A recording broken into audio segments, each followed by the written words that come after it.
and thanks for joining me today. We're going to talk today about doing a watercolour from your sketchbooks and your reference photographs.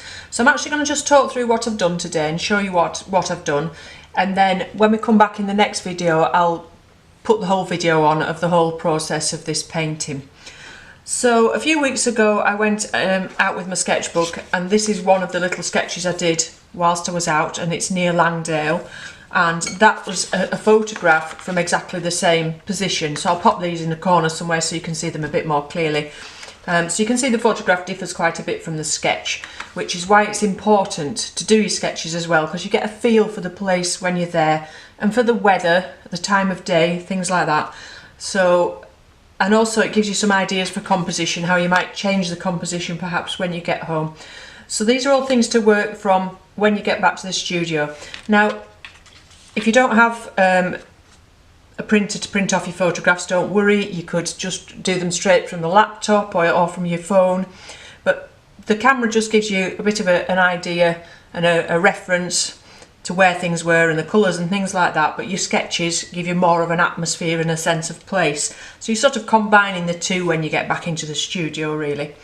And then you really need to start and think about the first thing when you're doing any picture is to think about your composition. So get a nice big piece of rough paper and make some thumbnails. So when I talk about thumbnails, it's just a little sketch, trying out different shapes of canvas, deciding whether you want it to be portrait, landscape, square. You can see in this little book here that this is nearly square, and what you want to make the focus of your painting. So it could have been, the focus could have been these mountains in the background, or it could have been more the foreground. I decided I wanted the focus to be more on this tree. So you'll see in my finished composition, which I'm not 100% happy with, but it's a pretty little picture, but it's not the best. I've made the tree a lot bigger. It's more, you know, the focus is more on the foreground and the tree and the colours in the tree there, the fact that it's nice and sunny, and you've got the yellow on the top of the tree because it's midsummer and we've got that light shining on the tree. So that was really the focus of my finished piece. So I'll just show you that one there, so you can see what I mean. If you compare it to the size of the tree in this one, I've put the tree coming right up here, so I've altered it quite a bit. I've not got any of this on the photograph. Again, I'll show you. Not got any of this around this side or any of these trees here. I've taken all these out. So just, you know, you see how you can simplify things and change things, because you must remember, and this is one thing I talk a lot to the ladies that I teach here and the beginners, is you're not copying a photograph, you're creating an artwork. So think about where you want things. If you don't want that tree there, if you want the tree over here, move it over there. You know, you don't have to slavishly copy what you've got.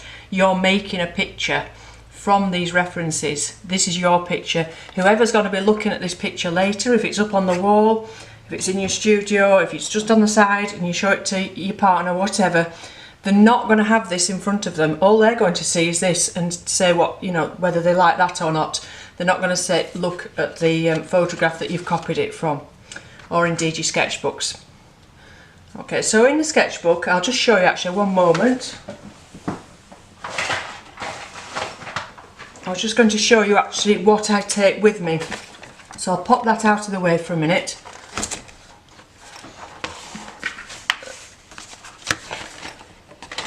So I did do a little video on things to take on holiday, but this is one that I have in the car. So all that I've got is this nice big pencil case. So I've got two pens for sketching, both quite small ones, or actually both the same size, both size 5. So they're waterproof ones. I've got the Derwent Graphitone 4B, which again you can add water to, and then I've got 2 of the water brushes. And I'll just show you.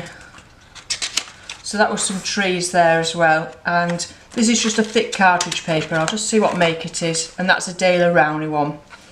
Yeah, so £109, just a nice thick, and it does actually say on the front there, so it's got a nice little guide on this Dale Rowney one. It's acid free, there's 50 sheets, and you can use it with pencil, watercolour and ink. So, and as you can see, I put quite a bit of water on there, and it's nice thick paper and it's not cockled much at all. So these are just some earlier sketches. I was just seeing if there's a spare place I could put some colour on. But I'll start a new page, we'll move over, we'll do it on the back of there. So, and this is a little set I use. So the Caran d'Ache, I showed you these before in another video, but these are the Caran d'Ache Neo colours, and there's just 10 in here. So you've not got a massive selection of colour. And you can see what I use for mixing them. I'm just going to clean that off. I'll just get a bit of water, one moment. Okay, sorry about that. I'm not very organised today, or I don't feel it. So I'm just going to wipe off that lid. That's from the last time I went out. So as you can see, it wipes off really easily, so you can soon clean things up. And dry it off a bit as well. So all I do to add my colour, I'll do a sketching pen for the rough outlines of the landscape or whatever it is that I'm drawing. It might be a person. And then I'll just pick the colours up straight from the end of the pencil, so I don't actually pick them up. They're like a wax. So pop a bit of water on there. So if you just squeeze lightly and then your water will come out. Then if you want to mix your colours on there, you can use it as a mixing palette and then straight onto your paper. So you can get, you know, different colours than you've got in the tin by using this to mix.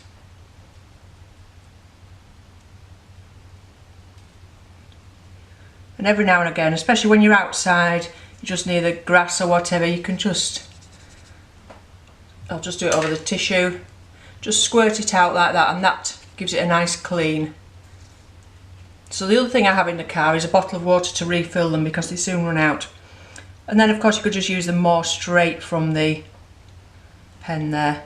You'll have seen in the other video that I use them sometimes by, I can get one out without getting my hands too messed up. Whoops. Because they're wet, they've stuck to the end now. So you can also use them on the paper, pick them up and move them as well. So really handy little set. And you can see I've used them quite a lot and they haven't really gone down too much because you're only adding a little touch of water for a reference and to, you know, get the general shapes and colours. But they mix quite nicely on that lid there, which is what I did with these.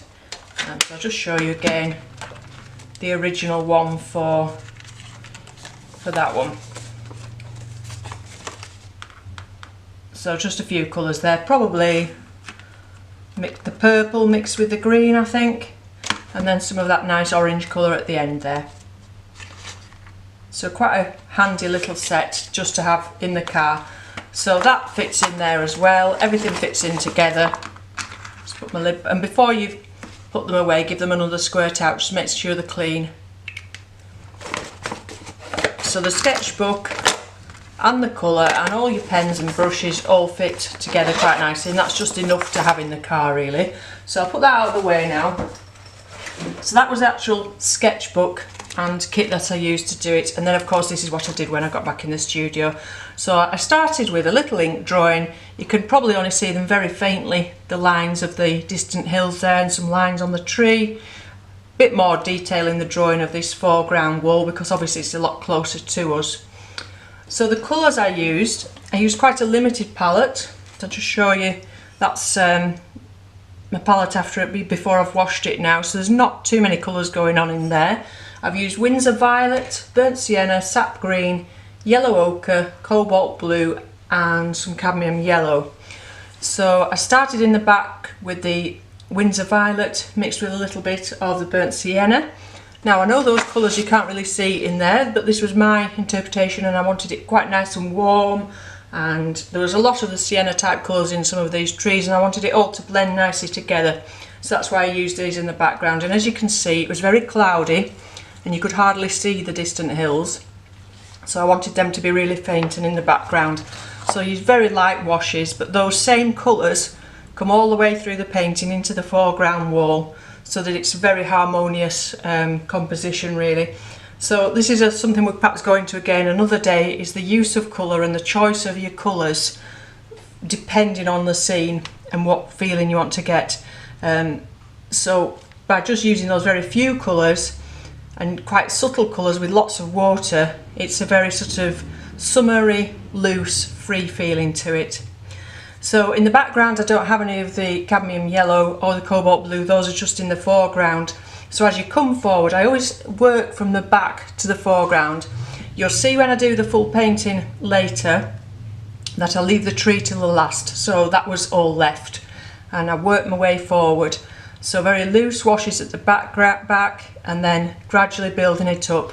And also you notice when I did these trees in the middle distance that they look quite dark when I first put them on, and just notice as I'm going along, just keep an eye on how as they're drying they really fade. So you've not got to be frightened of putting quite a lot of pigment on to begin with, because that is going to fade and it is going to become lighter.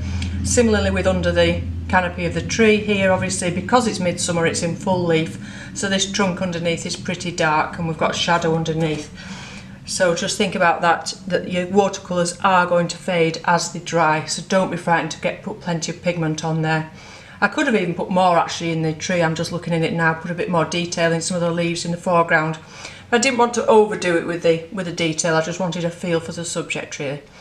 And like I said, those colours with the yellows. So I avoided putting too much yellow in the background here. You will see in the video that I did come back and put some of that cadmium over the top, because I just felt that it was sort of in two parts. We had the yellows here and not so much yellow further back, so I just popped one or two little bits of yellow in just to sort of bring it all together a bit. You'll also see on here there's quite a bit of texture in these trees, because if you look, the light was sort of bouncing around the trees, and some of that was using salt. So whilst the paper was still a little bit damp, I just dropped some salt into it, and then leave the salt on until your paper is completely dry, and then just gently rub it away with your fingers. The water is attracted to that salt, it sucks it up, and then you get these little shapes of light, which could be the dapple light on the trees from the sun above. Okay, so, and again I used the same colours we used up here to do the shadows, and like I say, I brought everything forward. So you'll see when I will list the colours in the description when I do this, you know, the next full video of the actual full process of this. I'll put all the colours in the description. So you could do a very similar picture but use completely different colour combinations, and then you get a different feel, maybe a different time of day, different time of year. You could maybe try it without any leaf on the tree. Maybe I should go back to the same scene. This is a nice thing to do, is to go back to the same scene at 2 or 3 different times of the year with the tree in leaf and with it, you know, not in leaf. It's really nice actually to draw trees in winter. I really like drawing trees in winter. But also this picture, you could do it again and spend a lot more time on it and do a lot more detail with all these foreground trees, the fences, little bits of rocks. There's all sorts of things going on in the foreground that, you know, would take you a long time if you wanted to do it all. So that might be, you know, if you're somebody who works much more detailed and you've got the patience to do that, then it could be quite a project to do that. Okay, so I hope that was useful to you. Like I said, I'm going to put the next video on when I come back again on Thursday of the full process, just because it's quite a long video and I didn't want to upload such a length all at once, because sometimes it does tend to drop out my internet when I'm doing that. So I'll carry on with this on Thursday. Okay, so thank you very much for watching, and bye for now.